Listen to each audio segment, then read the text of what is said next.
Heyo, this is Nottacat. How are ya?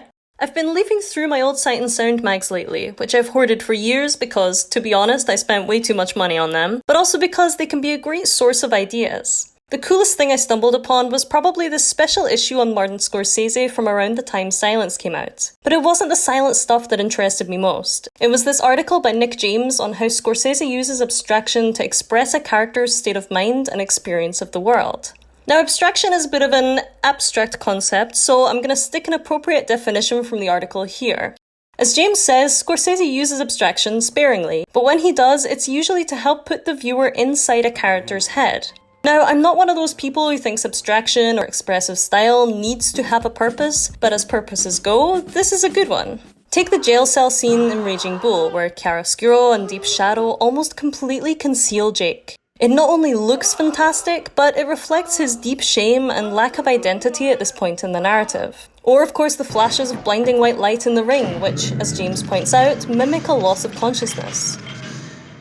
Overall, this was a great article. However, I noticed that it neglected a certain film that's more abstract and expressive than anything else in the Scorsese filmography. In fact, it's not talked about nearly enough in general, so I'm gonna dive into it today without giving too many spoilers and try to do it the justice that it deserves. Because to me, this film is incredible. It manages to swing between excitement, horror, comedy, mania, dissociation, and bliss, even between the real and the supernatural, and uses abstraction to help convey all of these things.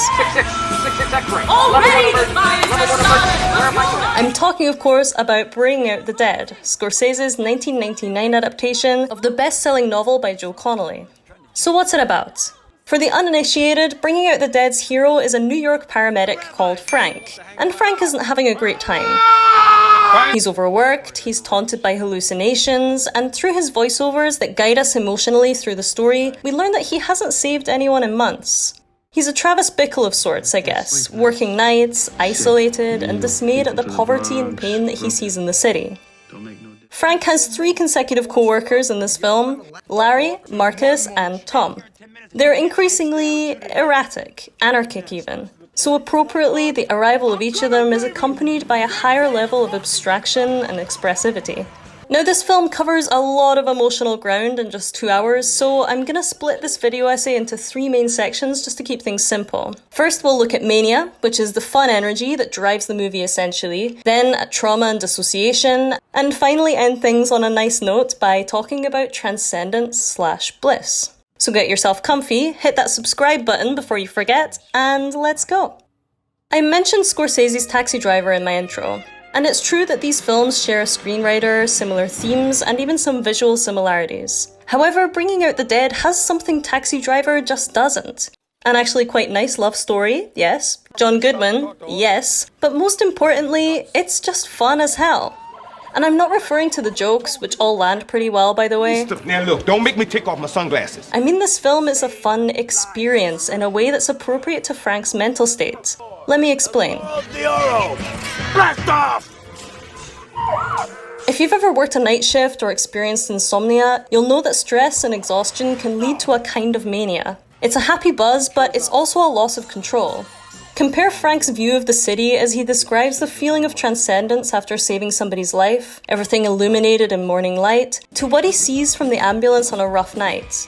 There's clarity, and then there's chaos. So let's look at the latter and analyze the visual language used to create manic excitement. Along with the hospital and its bodily fluid tones of green, yellow, and pink, the ambulance is one of the most vividly aestheticized environments in the movie. When it's in play, the action is distorted by fast motion, bright lights, weird angles, and parts of the ambulance itself. It's not just an everyday vehicle, it's more than that. Take the close-up montages of ambulance parts, shot snappily to the beat of the music here. These shots, which work almost like panels in a graphic novel, dissect the ambulance into parts, turning it into something exciting and cool, like a sports car or a Batmobile. We even see the camera turned on a 90-degree angle at one point, which sort of breaks the rules of how cinema should be filmed and goes more into the language of a manga or an anime or a cartoon. It feels precarious, sure, as if they could crash at any moment, but it's also fun. Indeed, the ambulance is where the paramedics in this film feel most in their element, and occasionally invincible. Then you have the frequently distorted images of the city itself from inside the ambulance, like this super fast motion after Frank and Marcus save a man from an overdose. The first step is love, the second is mercy. Blurring out details like this not only enhances the illusion of speed and portrays excitement, but also reflects how Frank's eyes are probably glazed over from sleep debt and substance abuse. Indeed, when the paramedics are drinking, joking, speeding, and doing other stuff, they probably can't see the city properly. These are moments of release because when the screen is distorted, the poverty of the city is hidden. And there's something intoxicating about the cacophony of the sirens, the lights, and the half-asleep, half-manic demeanour of the paramedics. Now that I say it, these elements could also be attributed to a pub or a club. And indeed, the security guard at the hospital is almost played like a bouncer. Which leads me on to sound design. We have a call, Chief. Somebody's bleeding. 44th and A. No, break! It's the water. Turn around. What's the frequency? Can't at the shopping train. Like a nightclub, the ambulance is often accompanied by fun music rather than an orchestral score. Is this music diegetic? Or is it simply expressive of how the characters are feeling? Cleverly, Scorsese often leaves this up to the viewer's imagination. What's interesting about pop and rock music, though, is that it can not only heighten an emotion, but remove us from it, replacing an unpleasant feeling with a fun or more enjoyable one. And so, I'd argue that music can be another form of abstraction. Well, you have a choice. You can have pills, injection, or gas. Definitely pills.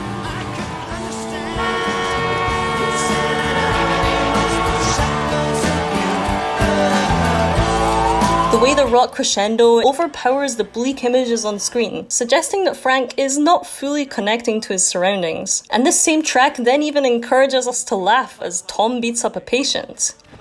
It's in the last shift with Tom, in fact, that we get perhaps the most effective example of visual abstraction combined with music.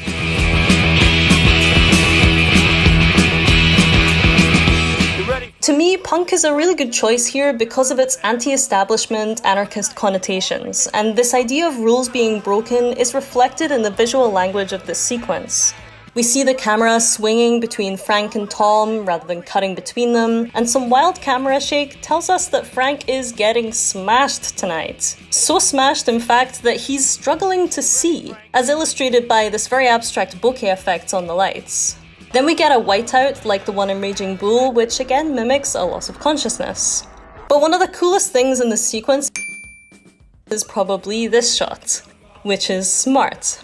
As well as being just fun to watch, this camera movement mimics a sensation of motion sickness, which might be felt by Frank and also by his co-worker who looks a bit concerned.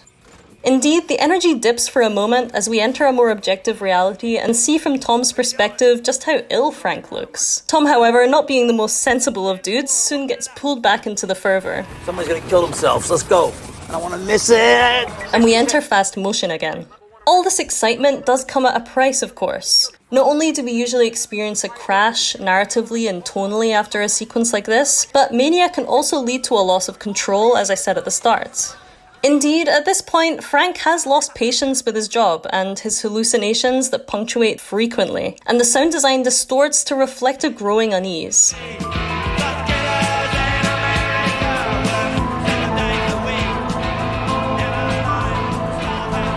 For a few moments, the music fades into a creepy orchestral score beneath, only to be drowned out by the clash again as Frank urges Tom to keep driving and then screams that he wants to break things. His justification being simply, No stopping. We're sharks. We stop too long, we die. Frank leans into mania and seeks it even, because the only other option is to face his ghosts. I found the first draft of Paul Schrader's script for this film online, and it starts like this. Schrader talks about PTSD experienced by soldiers throughout history, and juxtaposes it with the introduction of Frank's character. For Frank, the streets are a war zone, and he's traumatized.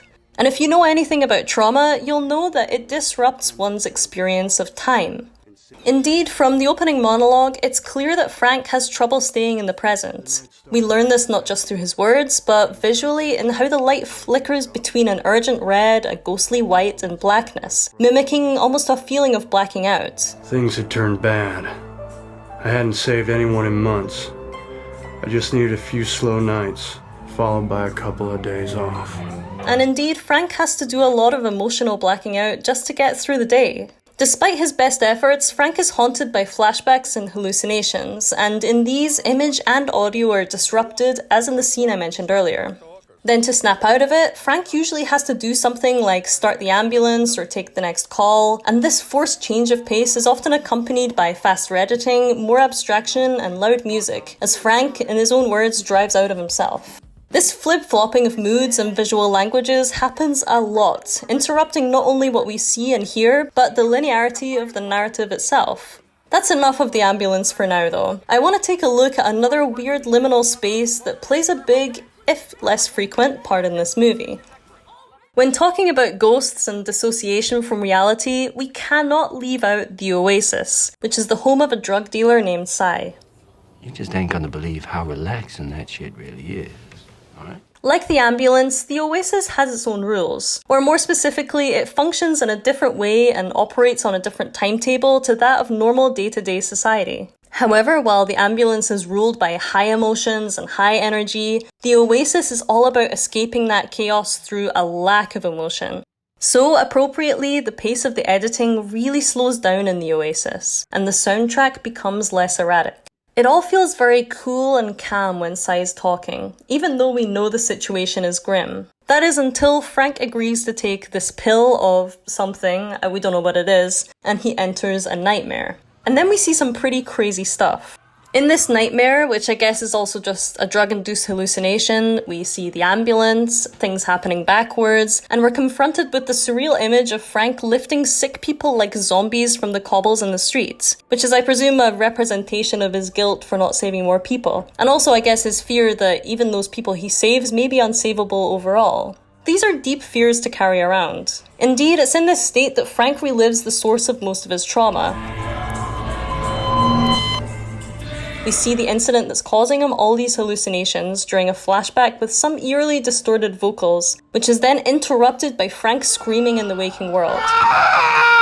At first we don't hear where the scream is coming from, which is good because it causes some more confusion and ambiguity. It's quite a straightforward example of the melding of the waking and sleeping states, of the conscious and subconscious mind, but I like it. And it's a nice surreal moment that sort of speeds up the pace in the mid-portion of the movie. We then see the Oasis for a second time later on, when Frank is called there on a job. And the energy drop this time is really emphasized. For one, everything happens very slowly. So slow, in fact, that even though I don't think any actual slow motion is used here, it feels like it is. And this feeling is probably aided by how much it contrasts with the previous scene. Fired workers are shooting each other at the post office. Where are my units? Where are my units? Anyway, Frank here is a lot more worried than the first time, and so the style is abstract, reflecting a deepening dissociation. When they arrive at the scene, the camera hangs above Frank, concealing the faces of everybody in the room, in a kind of emotional detachment. Then, as Frank enters the flat, we get a type of shot we haven't seen yet, bringing us a moment of dreamy abstraction. It's this low-flying bird's-eye view tracking along the corridor, which is full of fish. It almost feels like a god shot, actually, as if the camera is a ghost floating along the floor. You know what, I'm gonna call it an out-of-body shot, which I know isn't a real thing, but I can coin, can't I? Anyway, it isn't just the camera angles that aid this dreamy feeling here. The appearance of water and fish, though explainable, makes this all feel very surreal. And furthermore, we have Red Red Wine by UB40 playing in the background, which is a song about trying to forget what haunts you. Clearly, Frank is not fully switched on right now, because he's drunk, but also, I think, because he's dissociating to not freak out. The song crescendos as Frank steps trepidatiously out onto the balcony, but then fades completely when he sees someone in need of help and switches to work mode. And this is then followed by some more traditional editing, etc, etc. Another tone-perfect tune used in this movie is Nowhere to Run by Martha Reeves and the Vandellas. Sonically, it fits Marcus's joie de vivre attitude, but lyrically it suggests Frank's anxiety. You don't know nothing about rule number 3. Cannot begin to understand the complexities of that rule. Trapped in the ambulance, trapped in the job, and in his thoughts, Frank literally and figuratively has nowhere to run. Indeed, Frank and Marcus are having quite a fun conversation as the song starts, but the lights slowly blink to black, undercutting the comedy and indicating Frank's fading concentration. Then, sure enough, we enter a voiceover segment, and voiceovers repeatedly signal Frank's dissociative episodes. The film is from his perspective in general, yes, because we're not privy to anything he isn't, but when the quote-unquote real-world soundtrack fades to make way for Frank's voiceover, what we see and hear are suddenly distorted as we enter his subjective sensory experience. The street's not like the ER. There's no walls, no controls. To make up for that, they try to teach me how to act without thinking. As Frank meditates on the lawlessness of the streets, note the deep chiaroscuro and how Frank's face keeps being distorted by shadows and the city lights reflecting on the glass. There's a sense of being swallowed by the city here as Frank is swallowed by his worries, and the song even fades at one point, revealing a dreamy and almost atonal score underneath as he starts to hallucinate. As usual though, Frank snaps back into action briefly as they take a call. However, as the music crescendos again, we get the telltale combo of light bloom, fast motion, and an overhead Dutch angle where we can't tell if it's the camera leering from side to side or the ambulance itself. All this comes together to illustrate a leering lightheadedness and a loss of emotional control. I want to close this section now by talking a little bit about light. Every time I rewatch this movie, I find myself more impressed by how light is used to not only abstract, but enhance meaning. And a shot that really highlights this comes during the same voiceover. I grew to understand that my role was less about saving lives and about bearing witness. I was a grief mob. Notice how the light illuminates Frank's face when he says the words bearing witness, and then fades to black on the words grief mob. Happy accident or not, it's a beautiful moment. While this whole speech is pretty bleak, the light on his face when he says bearing witness portrays Frank's spiritual side. He's surrounded by ghosts, he says, and sometimes feels like a spirit himself. But he also can feel spiritual bliss, which is actually a big part of this film. Wikipedia describes Bringing Out the Dead as a supernatural drama. When I first read this, I thought it was odd, but actually it makes more sense the more I think about it. Are Frank's hallucinations literal ghosts? Are the voices he hears a psychosis, or are they a form of telepathy? To avoid giving too much away, I'll leave that discussion for another time. But the point is that this film suggests there is something beyond the physical plane we see every day. If someone up on high, thank you, Jesus, hadn't have pulled me in. This is reflected even in small ways, like the repeated use of deliberately artificial-looking white light, which always struck me, particularly upon repeated viewing, like a heavenly light, the light of God. However, the most obviously transcendent moments come when Frank has saved somebody or is talking about saving people. That's why he's in the job, after all. And this feeling of bliss is usually accompanied not by crazy effects, but by a sudden lack of visual abstraction. Take this speech, shot in the morning light, where we finally see Frank's apartment and some of his belongings. We see a photograph, an old baseball, and his degree on display in a frame. And these all suggest a kind of simpler, happier, more hopeful time. I love this scene because such quotidian images remind us that Frank isn't just some madman. He exists outside of his trauma and his performance on his job. Horns played in my shoes. Flowers fell from my pockets. You wonder if you've become immortal, as if you've saved your own life as well. Indeed, we then see him stripped out of his uniform for the first time and looking purer, for want of a better word, than he has thus far. During this speech, Frank does say things that could be associated with clinical mania, yes, like feeling like a god, for example. But Scorsese wants us to know that this is the good kind of mania. For one, this is one of the very, and I mean very, few sequences shot during the day. And the view itself through Frank's window is important too. It shows us not dark alleys and shadows, but the sky and skyscrapers, parts of the city which connote hope and success, rather than poverty and degradation. This feeling, as Frank goes on to explain, can't last forever, of course, but it's a lovely moment of relief that reflects how he feels about the good side of his job. Which leads me on to one of my favourite dreamy Transcendance shots in the whole movie. This time from the point of view of a man that Frank saves. It's one of those moments which is just kind of baroque and fun, but it does abstract us from reality, so we're going to talk about it. Frank is holding Cy, who's been skewered on this balcony, while the metal's being sawed away. Am I gonna live? You're gonna live. Right. That $10 you want me? Yeah. Frank, almost like a Jesus figure here, tells Cy that he's gonna live, and sparks start to fly from the metal in slow motion, falling like fireworks in the city. These are then replaced with actual non-diegetic fireworks, which sounds cheesy on paper, but comes off really well. Isn't that beautiful? It's a brief but brilliant moment that pushes reality aside to indulge in Cy's reverie and the rush of the joy at living. And I think that when it comes down to it, that's what keeps bringing me back to this movie. Even in the darkest and the weirdest moments, there's room for transcendence, beauty, and even fun, which is a pretty good philosophy for life, I think. What enables Frank to truly escape his distress, though, is probably his friend Mary, deftly played by Patricia Arquette. She's another lost soul, I guess, who, like Frank, has used substances to try and escape her reality, but her appearance implies a hopeful change. I'd actually bet on her name being a biblical reference, though I can't confirm. What's important to this video, though, is that her goodness, and even her position as Frank's potential savior, is expressed visually. Take this scene where Frank wakes up in Mary's home, where he says, I wash my face with 3 kinds of soap, each smelling like a different season. Drawing attention to something as minute as soap is kind of lovely, as it implies that this is another transcendent moment for him. Indeed, the film feels so desaturated overall that just seeing these colourful bars of soap is like a breath of fresh air. We feel his moment of happiness being able to wash his face with them, like he's woken up feeling like a person for the first time. Moreover, he mentions here that he feels like he's saved somebody, reflecting how strongly saving people and happiness are connected in Frank's mind. But relying on a rush like that for emotional contentment just isn't sustainable, and Scorsese knows this. And so, cleverly, the film's conclusion implies a peaceful transcendence that exists outside the world of the ambulance. The final shot of the movie shows Frank and Mary sitting on a bed in the morning light.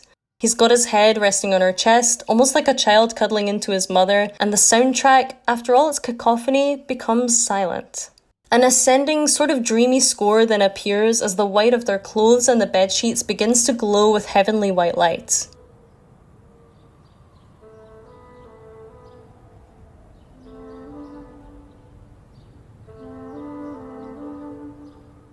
The camera remains completely still now, as the light grows in intensity until the credits. It's abstract, but somehow grounded at the same time, probably because of the static camera. And this release from stress, rather than a forced escape from it, is really beautiful.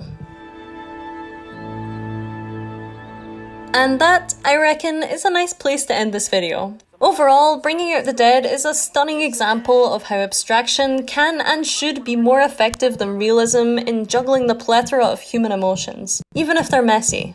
If you're into skillfully filmed, pulpy stories with a lot of humanity and fun, definitely watch this film because it deserves a lot more limelight than it's ever got. Especially if you're a film student, there's a lot to get your teeth into here. And hey, you can even cite me in your essay if you want. Just kidding. Unless you want to, because that would be pretty cool.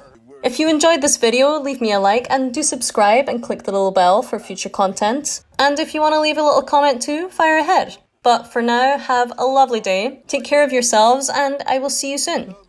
This is Nottacat, signing off.